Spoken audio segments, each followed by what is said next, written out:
خاوتي خواتاتي اهلا وسهلا مرحبا بكم يا جماعة الخير صحة فطوركم وصحة رمضانكم. J'espère que vous allez bien.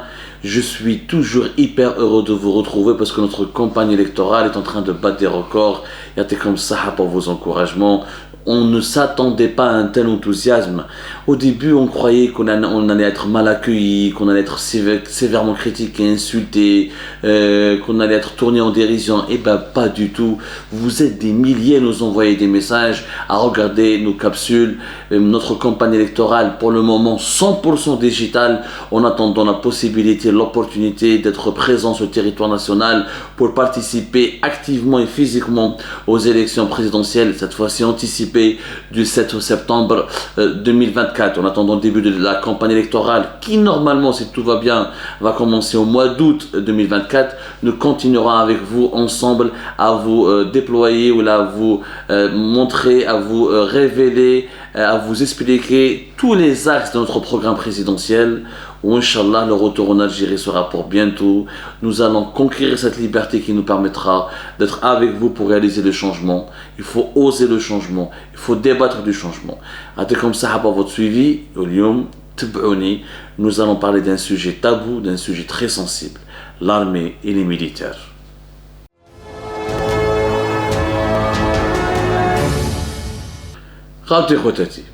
Oui, c'est un sujet sensible.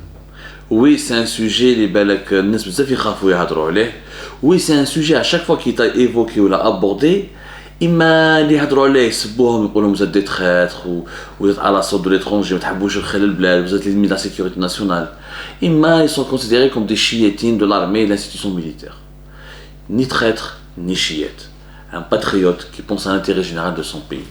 Voilà ce que nous sommes. Et c'est pour cette raison que nous proposons une solution par rapport à l'institution militaire. Nous respectons l'armée, nous respectons les soldats, nous les considérons même comme des héros. C'est un beau métier et c'est magnifique et c'est très noble de s'engager dans l'armée pour servir et défendre son pays. Ceci dit, des réformes s'imposent en toute urgence. La première réforme que j'impose, elle est plus que symbolique, elle est politique et hautement historique. Je vais supprimer, en tant que moi, président de la République, dès que je serai élu président de la République, je m'engage à supprimer le service militaire. Il n'y aura plus de service militaire, je vais professionnaliser l'armée. L'armée doit se professionnaliser. Elle doit devenir une institution professionnelle dans laquelle on s'engage, avec laquelle on signe un contrat, avec laquelle on se forme. Porter l'uniforme et porter les armes, ça doit devenir un métier. Ce n'est pas une obligation citoyenne, c'est d'abord un métier. Parce qu'un citoyen n'a pas à porter les armes. Porter les armes, être militaire, c'est une profession qui exige des compétences, qui exige un savoir-faire, surtout dans le monde d'aujourd'hui. Je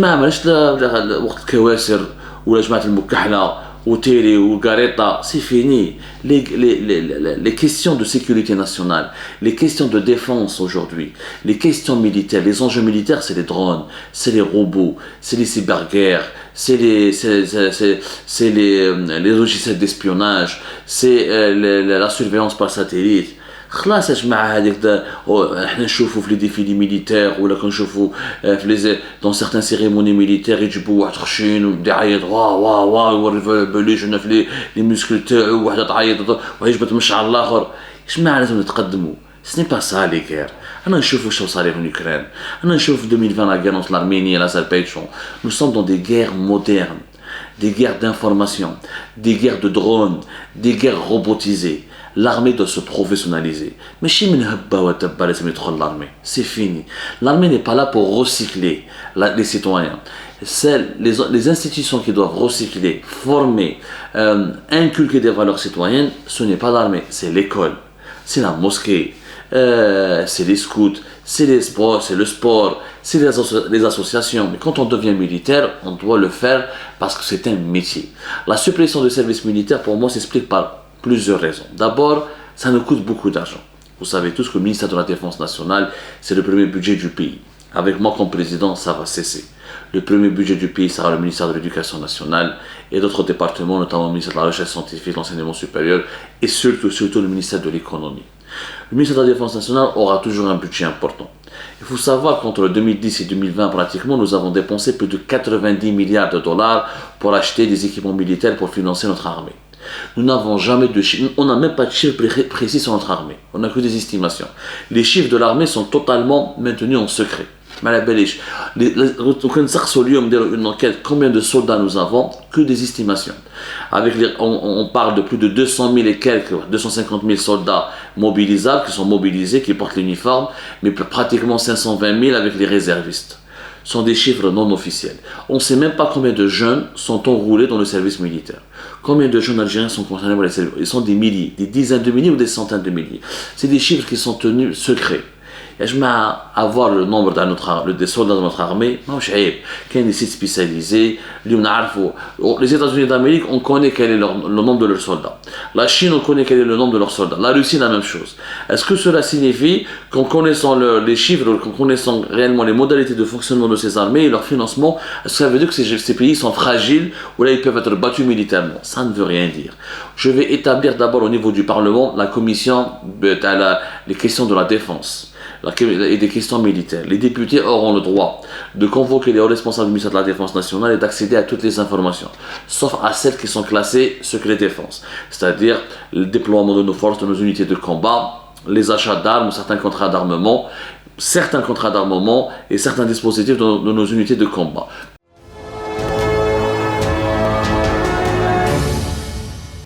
Mais tout le fonctionnement de l'armée subira le contrôle du Parlement, qui sont les élus du peuple. L'armée nationale et populaire. Comment se fait-il que l'armée nationale et populaire n'est pas contrôlée par le peuple? C'est un non-sens absolu. Contrôlé par le peuple, ça ne veut pas dire affaibli. Ça ne veut pas dire que c'est secret, ces dossiers, ou les classes secret de défense, ou le secret national, ou la classe confidentielle ne seront pas révélés. Mais le fonctionnement du ministère de la Défense nationale et de l'armée doit être contrôlé et supervisé par une commission, la commission des questions de la défense et des budgets de la défense au niveau du Parlement national, à savoir des députés élus par le peuple. Le service militaire, pourquoi il faut le professionnaliser? D'abord, nos jeunes, il n'y a pas de problème au niveau du nombre de nos militaires. Il n'y a pas un problème de main-d'œuvre, ou plutôt il n'y a pas un problème de ressources humaines. On a beaucoup de soldats. Plus de 500 000 soldats avec les réservistes, c'est une immense armée. L'armée algérienne est régulièrement classée parmi les 30 plus grandes armées du monde. Donc, nous avons un problème de manque de soldats. En plus, nous avons beaucoup de jeunes en Algérie, qui veulent s'engager dans l'armée. Qui pour eux, ils voient en l'armée une institution qui leur offre un métier, un avenir et des débouchés professionnels. J'ai fait des enquêtes, il y a des appelés, services militaires, ils sont convoqués, dans des casernes à l'intérieur du pays. Des fois, ils sont renvoyés, les casernes, parce qu'il n'y a pas de place. Tellement les casernes sont bondées, ils ont craqué, tellement pas de place, même pas de lit ou une d'eau, il n'y a même pas assez de nourriture pour les nourrir. L'armée nationale et populaire, elle est justement très populaire. Parce que comme il y a beaucoup de chômage dans notre pays, une économie très faible, l'armée draine beaucoup de jeunes qui veulent devenir des militaires, et ce qui leur permet d'avoir une carrière, un salaire et plus tard des débouchés professionnels. Donc on n'a pas besoin de service militaire. Je vais remplacer le service militaire par le service citoyen. Beaucoup de jeunes Algériens fuient le pays ou la vont à l'étranger parce qu'ils veulent fuir l'armée, parce qu'ils n'ont pas envie de rester dans une caserne pendant 2 ans où ils n'apprendront rien. Il faut dire la vérité, le service militaire tel qu'il existe en Algérie, c'est plusieurs mois, 1 année et demie, pratiquement 1 année et demie de perte de temps. Parce que le service militaire, il a été réformé à maintes reprises, il était 2 ans, maintenant solo, 1 année, moi je vais le supprimer. Ni 1 année, ni 6 mois, ni 1 année et demie. On a un jeune Algérien, s'il veut travailler pour l'armée, il n'a qu'à s'engager dans l'armée à travers un processus de recrutement. Il bénéficiera d'une formation et d'un métier, d'une rémunération et servira sous le drapeau. Le service militaire, je vais le remplacer par le service civil, qui aura une durée de 2 ans. Je m'intéresse au service civil. Le service civil, je vais l'imposer à tous les jeunes Algériens.